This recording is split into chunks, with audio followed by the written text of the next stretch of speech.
Bonjour, je réponds au nom de Firmin Benz. Je suis médecin stagiaire aux cliniques universitaires de Kinshasa et aspirant chirurgien dentiste. Aujourd'hui, j'ai l'immense plaisir de vous parler des mauvaises habitudes bucco-dentaires dans la rubrique santé. Quelle attitude, docteur? Si je devrais définir les mauvaises habitudes bucco-dentaires, je dirais que ce sont les comportements qui ont tendance ou peuvent endommager la santé de la dent et les structures anatomiques y afférentes, notamment les parodontes, la langue, les planchers buccales, pour ne citer que cela. Ces mauvaises habitudes bucco-dentaires peuvent influencer ou carrément provoquer la survenue d'une pathologie dans la bouche, notamment la carie dentaire ou encore la mauvaise haleine. Ils peuvent même aller jusqu'au niveau des articulations temporomandibulaires, provoquer un trismus. Ils peuvent encore aller plus loin au niveau systémique et atteindre des niveaux comme l'équerre. On parlera par exemple dans d'autres ciels, les endocardites d'Osler.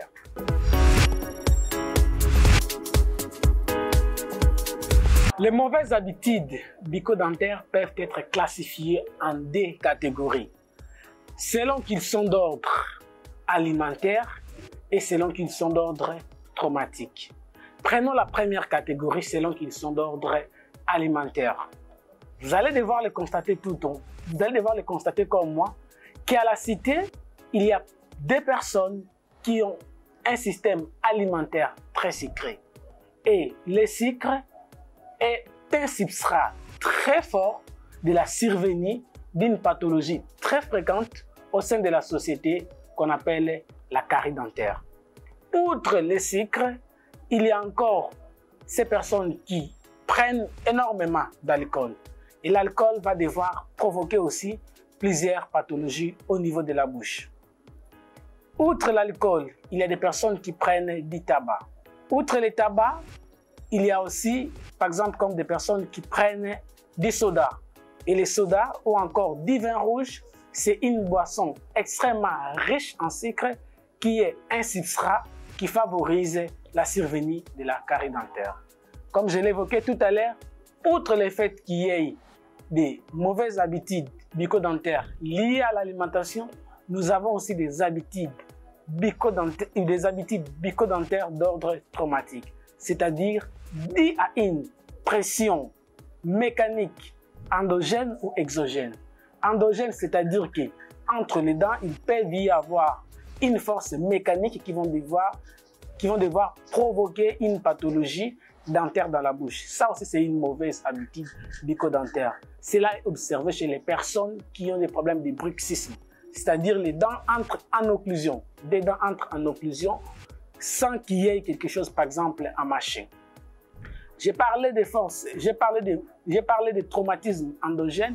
Il peut aussi avoir des forces exogènes.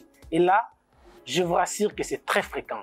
Il y a des personnes, par exemple, quand ils terminent de manger, ils vont utiliser, par exemple, des cure-dents. Des cure-dents sont faites en bois et le bois peut traumatiser la gencive. Et quand il y a traumatisme de la gencive, cela peut induire à des gingivites qui est l'une des pathologies très fréquentes de la cavité buccale. Outre les cure-dents, nous avons aussi les interpositions digitales au niveau des espaces interdentaires.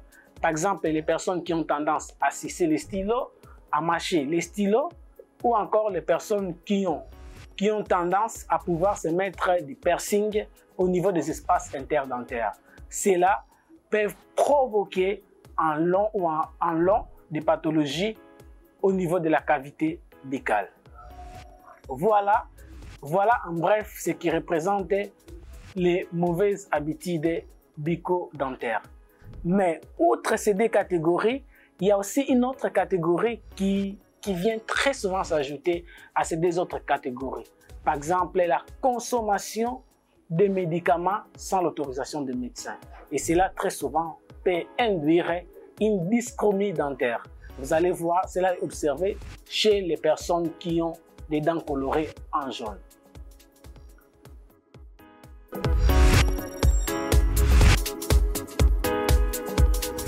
Premièrement, il est très important de pouvoir équilibrer un repas.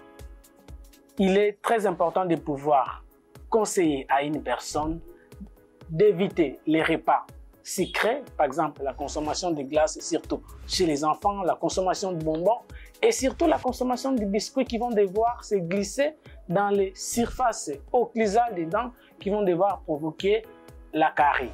Il est aussi très important de conseiller aux gens il est important de ne pas poser les objets au niveau des espaces interdentaires, comme par exemple les stylos ou encore se faire des piercings au niveau des dents. Troisièmement, il est très important de pouvoir se brosser les dents à chaque fois qu'on a fini de prendre son repas. Ça, c'est très important.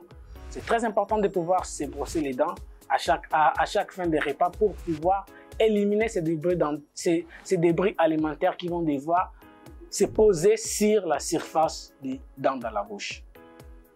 Quatrièmement, il est très important de pouvoir faire le choix d'une bonne brosse.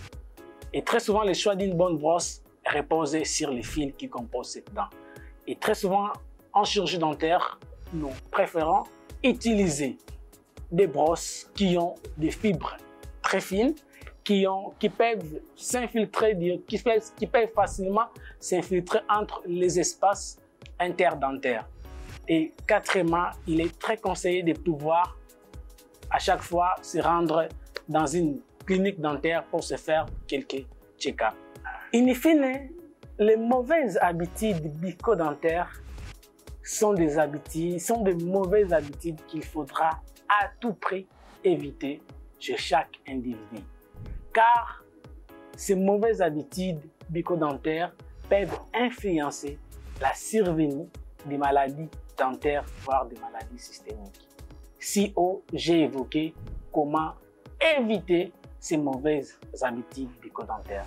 Ça a été pour moi un réel plaisir de me tenir devant vous pour vous parler de ce sujet qui fait rage au sein de notre société. Et je vous prie énormément de pouvoir appliquer ces petits conseils qui vous aideront tout au long de votre vie. Merci.